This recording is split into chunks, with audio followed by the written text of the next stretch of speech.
The treaty was simple in design, but monumental in consequence. To end 300 years of intermittent warfare between the Volthari Dominion and the scattered colonies of humanity, the High Matriarch decided on the oldest diplomatic gesture in the galaxy. A marriage of alliance. Princess Kaelith Vin Thessaria, daughter of the Volthari throne, would wed a human. Not just any human, the one selected by humanity's council as their representative. The Volthari expected a warlord, a decorated admiral draped in medals, a man whose name made stars tremble. Instead, they sent a quiet man named Elias Crane. Kaelith remembered the first time she saw him, standing on the polished obsidian floor of the Dominion's marriage hall. He was unremarkable by Volthari standards. Where her people stood tall, crystalline of skin and luminous of eye, Elias was soft-featured, brown-haired, with calloused hands and patient gray eyes. He wore a simple gray uniform with no insignia.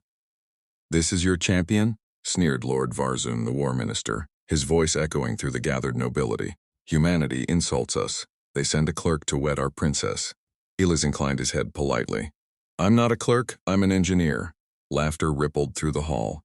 Kaelith felt heat rise in her cheeks, not from anger at the man, but from second-hand humiliation. She had prepared herself to marry a fearsome creature. This soft-spoken human seemed like he might break if she squeezed his hand too hard. But her duty was clear. The war had cost the Volthari 9 billion lives over 3 centuries.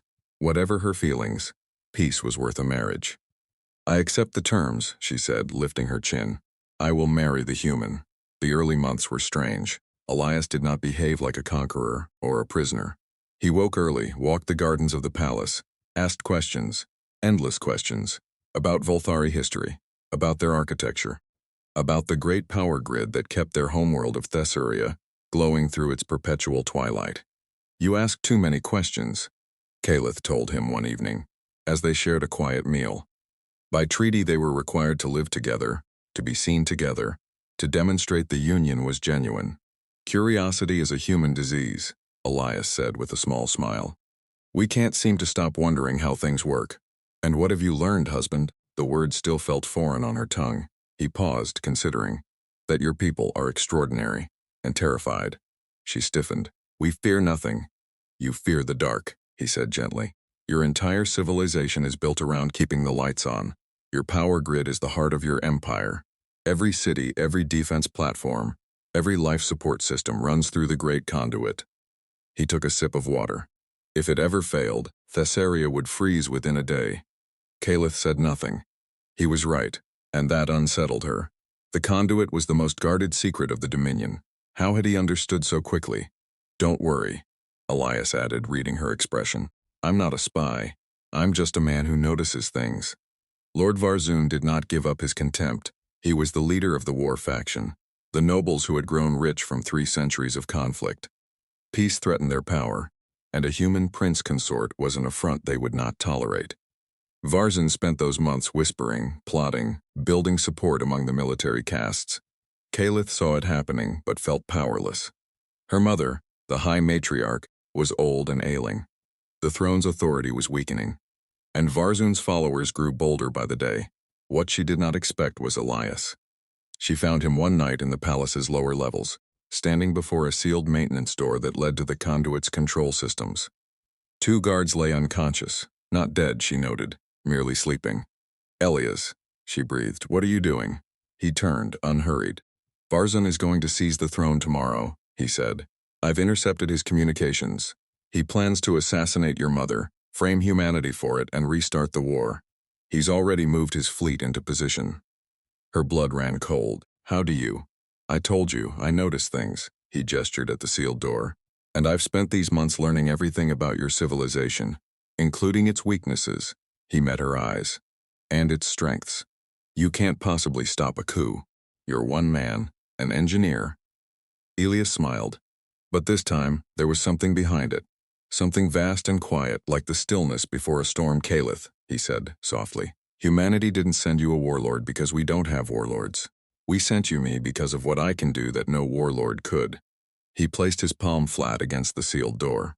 "Do you know why humanity survived 300 years of war against an empire 10 times our size?" She had wondered. In truth, humanity should have been crushed in the first decade. Yet they had endured, adapted, fought the Dominion to a standstill.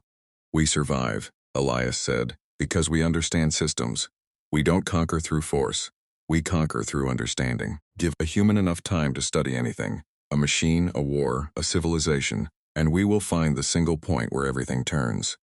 The door slid open at his touch. The coup began at dawn, exactly as Elias predicted. Varzun's loyalists stormed the palace.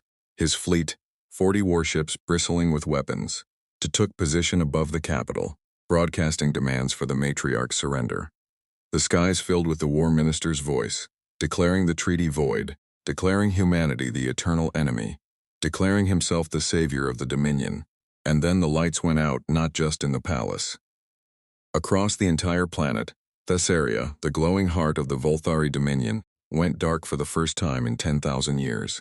In the throne room, Varzun staggered as the power died.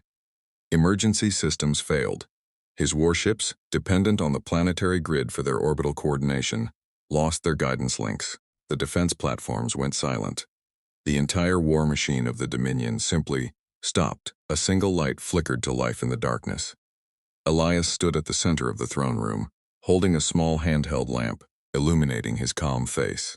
"Hello, Lord Varzun," he said. "What have you done?" Varzun snarled, drawing his weapon. "You'll freeze us all. Without the conduit, the whole planet dies." "In about 20 hours, yes," Elias agreed. "Unless I turn it back on." He let that settle. "I've isolated the great conduit behind a series of encryptions of my own design. Your engineers will not break them. Not in 20 hours. Not in 20 years.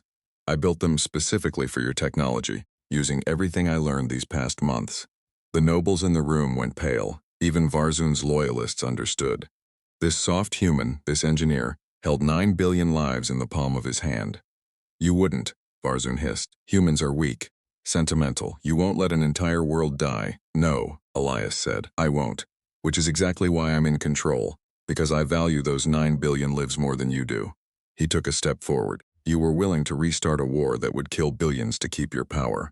I'm willing to turn the lights back on the moment you surrender. Tell me, Varzun, which of us is the monster here?" The standoff lasted 3 hours. Varzun raged. He threatened. He ordered his soldiers to torture the location of the encryption codes out of Elias.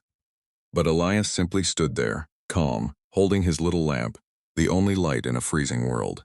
"You can hurt me," he said quietly. "You can kill me. But if I die, the codes die with me, and Thessaria freezes forever. I've made certain of that. Your only path to survival is peace." Above the planet, Varzun's fleet drifted helplessly. On the surface, temperatures began to drop, and one by one, the nobles who had supported the coup realized the truth. They had been outmaneuvered, not by an army, but by a single man who had simply understood their world better than they did. It was Kaelith who ended it. She stepped into the throne room, took her place beside her husband, and addressed the assembled nobility in a voice that rang with new authority. "You wanted a champion of war," she said. "Humanity sent us a champion of survival. He has held our entire civilization in his hand, and instead of destroying us, he offers us peace." Again, she looked at Varzun with cold contempt. "The war faction is finished. Surrender now, and you will live. Resist, and you will explain to the dying people of Thessaria why you chose pride over their lives."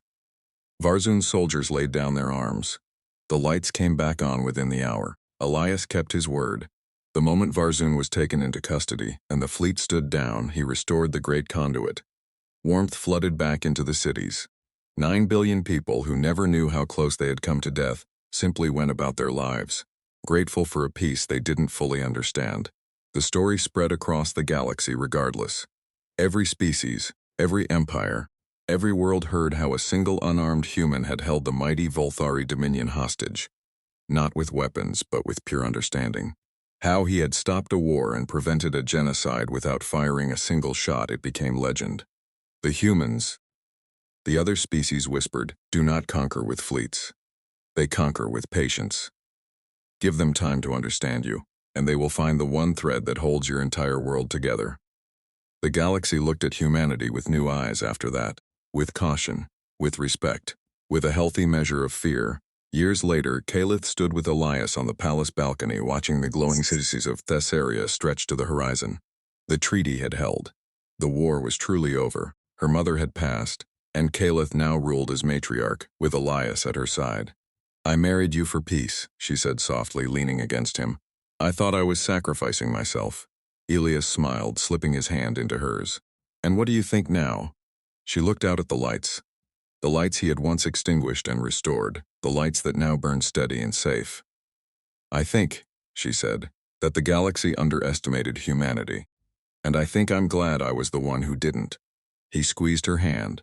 In the distance, the stars wheeled silently over a galaxy finally at peace, watching, always watching, the quiet species that conquered not with power, but with understanding. And that, Kaelith knew, was the most powerful thing of all, the end.